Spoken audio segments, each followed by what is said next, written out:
Halo guys, jumpa lagi dengan saya di channel Bad Partner 11.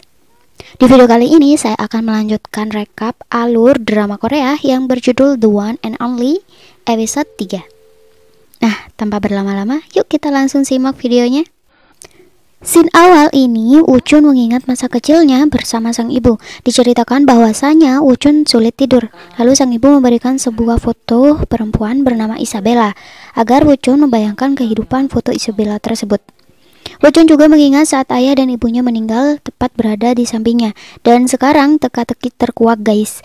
Yang menyelamatkan Woo-chun dari dalam mobil adalah In-suk. Woo-chun tahu saat ia mengantarkan Sanah ke rumah nenek In-suk, dan kembali lagi pada kehidupan masa sekarang di mana Woo-chun mencari In-suk di rumah sakit. Setelah menemukan In-suk, Woo-chun meminta kembali dompet yang berisi foto Isabella kepada In-suk. In-suk bertanya kenapa Woo-chun sampai jauh datang ke sini untuk menemui In-suk untuk mengambil foto Isabella. Woo-chun malah berkata jika In-suk tidak mengembalikan foto tersebut, maka Woo-chun akan melaporkan apa yang telah terjadi kepada polisi dan akan memberitahu kepada nenek In-suk tentang kondisi In-suk sekarang. Dan tiba-tiba Song Mi-do memukul kepala Woo-chun dari belakang.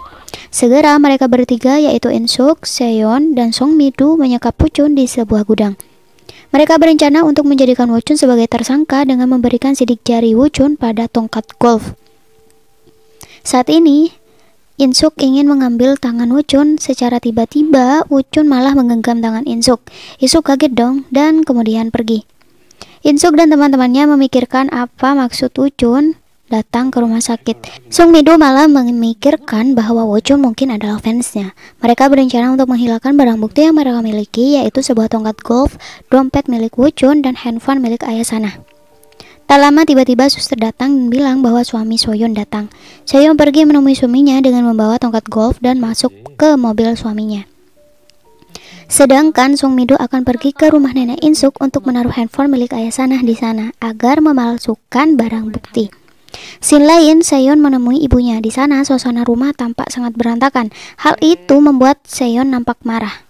Setelah itu mereka pergi ke bank. Di sisi lain, di sini Se-yeon meminta ibunya untuk hidup dengan mandiri dan jangan bergantung kepada suami Se-yeon karena hidup Se-yeon sudah tak lama lagi. Di scene lain, In-suk berniat menemui Woo-chun dengan diam-diam, namun dikagetkan dengan keberadaan seorang nenek yang merupakan pasien juga di rumah sakit tersebut. Melihat itu, In-suk buru-buru pergi, sedangkan di dalam sana ternyata Woo-chun sudah melarikan diri guys. Scene berpindah di mana para pasien sedang bergosip dan kagetnya saat In-suk lewat di sana, ia bertemu dengan Woo-chun yang menjadi sukarelawan di rumah sakit. In-suk segera membawa Woo-chun pergi. In-suk bertanya apa yang telah terjadi. Woo-chun menjelaskan bahwa ia melepaskan diri dan pergi dari gudang dengan jalan lain. Setelah itu, ia bertemu dengan direktur rumah sakit. Ia meminta untuk menjadi sukarelawan di sana. In-suk menyuruh Woo-chun untuk pergi. Woo-chun meminta dompetnya untuk dikembalikan sebelum pergi. In-suk berkata bahwa itu adalah bukti kalau Woo-chun adalah yang membunuh orang tadi atau ayah In-suk. Bukan guys, yaitu ayah Sanah. Nah, jadi In-suk mau memasukkan pembunuhan tersebut dengan menjadikan Woo-chun sebagai tersangka. Tapi di sini Woo-chun masih sempat bertanya kepada In-suk apakah In-suk benar-benar sakit parah. Mengapa orang yang sekarat menyelamatkan orang yang hampir mati? Mungkin perkataan Woo-chun di sini ingin mengetahui apakah In-suk ingat dengan dirinya saat ia masih kecil. Scene lain, Song Mi-do mendatangi rumah In-suk.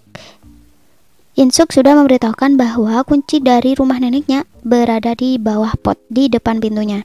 Segera Song Mi-do meletakkan handphone milik ayah Sanah di sela-sela barang elektronik bekas. Tiba-tiba Song Mi-do dikagetkan dengan keberadaan Sanah.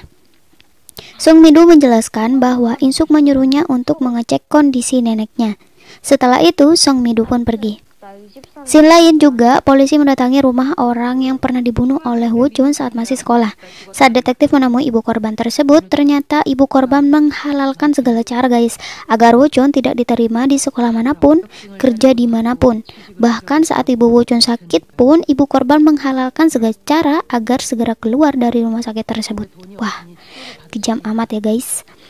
Apakah itu alasan kedua orang tua Woo-chun bunuh diri? Kita ikuti saja alur dramanya guys. Oke, kita kembali lagi ke drama. Di sini Insuk selalu membuntuti kemanapun Wuchun pergi. Di sini Wuchun diberikan lemon yang sudah diawetkan oleh pasien yang mengidap kanker hati. Lalu saat makan, Wuchun makan dengan seorang nenek yang sakit akibat kanker usus besar. Dan saat Wuchun mencuci apel, Insuk tetap mengikuti dengan diam-diam. Scene lain, Song Midu dijemput oleh salah satu teman prianya untuk pergi jalan-jalan. Di tempat lain pula, Wuchun sedang memijat salah satu pasien, dan anak kecil yang berada di depannya merekam kegiatan Wuchun dan saling bertukar cerita. Di sini, Wuchun bercerita bahwa ia merasakan hal yang aneh dengan seseorang yang membuat perasaannya jadi lembut, dengan seseorang yang memakai tudung di tengah hujan. Ia juga bercerita bahwa ia tidak bisa tidur kalau tidak ada foto Isabella. Saat ditanya kenapa Wuchun mengalami insomnia, Wuchun berkata bahwa ia takut untuk tidur. Karena pada saat itu ibunya meninggal saat Wuchun sedang tidur. Hal tersebut didengar oleh Insuk. Di sisi lain ayah Insuk menemui nenek Insuk. Ia bercerita mengenai keluh kesahnya. Di sisi lain pula Seon menginap di hotel bersama dengan ibunya untuk merayakan ulang tahun sang ibu. Scene lain saat Wuchun sendirian, Insuk mengamati Wuchun dan tiba-tiba kepalanya menjadi pening.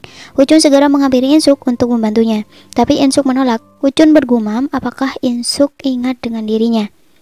Setelah itu, Wuchun diam-diam masuk ke kamar Insuk untuk mencari dompetnya. Tiba-tiba Insuk masuk ke kamarnya dan segera Wuchun bersembunyi di bawah kasur Insuk. Saat itu, Insuk menerima panggilan video dari neneknya. Mereka mengobrol tentang Insuk yang sedang pergi liburan ke Singapura. Keesokan harinya di rumah sakit dihebohkan karena terjadi kebakaran. Ternyata hal tersebut disebabkan oleh nenek-nenek yang mengambil lemon milik Wuchun dan menyeduhnya, tapi lupa untuk mematikan kompor. Sedangkan di sisi lain, Wuchun tertidur di bawah kasur Insuk. Ia bangun saat melihat di sekitarnya ada asap. Insuk kaget karena tiba-tiba ada Wuchun di sana. Insuk marah karena diam-diam Wuchun masuk ke kamarnya. Tanpa banyak kata, Wuchun segera menggendong Insuk keluar dari rumah sakit. Di tempat lain, detektif menemukan CCTV Wuchun di sebuah rumah sakit hewan. Segera, detektif menemui dokter hewan tersebut dan mengatakan jika Wuchun menghubunginya lagi, maka dokter tersebut harus melaporkan kepada detektif. Scene lain, Insuk, Seon, dan Song Midu masih memikirkan apa yang akan mereka lakukan ke depannya tentang pembunuhan itu. Di tengah perbincangan, Insuk merasa kesal dengan Song Midu dan mengatakan kepada Seon bahwa dirinya lah yang membunuh ayah sana. Song Midu menjelaskan yang terjadi kepada Seon. Setelah itu, Seon melakukan pemeriksaan kepada dokter tentang masalah tentang dirinya yang sering mengalami tidur sambil berjalan. Di tengah konsultasi dengan dokter, Seon mengingat apa yang telah terjadi pada malam itu. Di tempat lain, Insuk memandangi foto Isabella di dompet Wuchun. Di luar sana, Wuchun mengamati Insuk, dan tanpa sadar juga anak kecil yang sering merekam Wuchun mengikuti Wuchun dan merekamnya. Setelah itu, Insuk pergi. Wuchun pun masuk ke dalam dan melihat catatan yang ditulis oleh Insuk. Scene lain, polisi mengetahui di mana Wuchun berada saat melacak telepon dokter hewan dengan Wuchun. Segera polisi mendatangi rumah sakit dan mencari Wuchun. Sedangkan di sisi lain, Insuk bertemu dengan Wuchun dan memberikan dompetnya.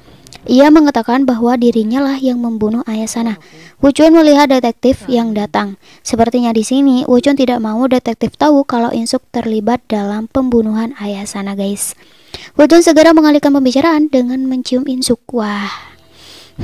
Dan apa yang akan terjadi selanjutnya? Nah, jika kalian penasaran, tunggu rekap drama Korea di episode 4-nya ya guys. Terima kasih sudah menonton. See you.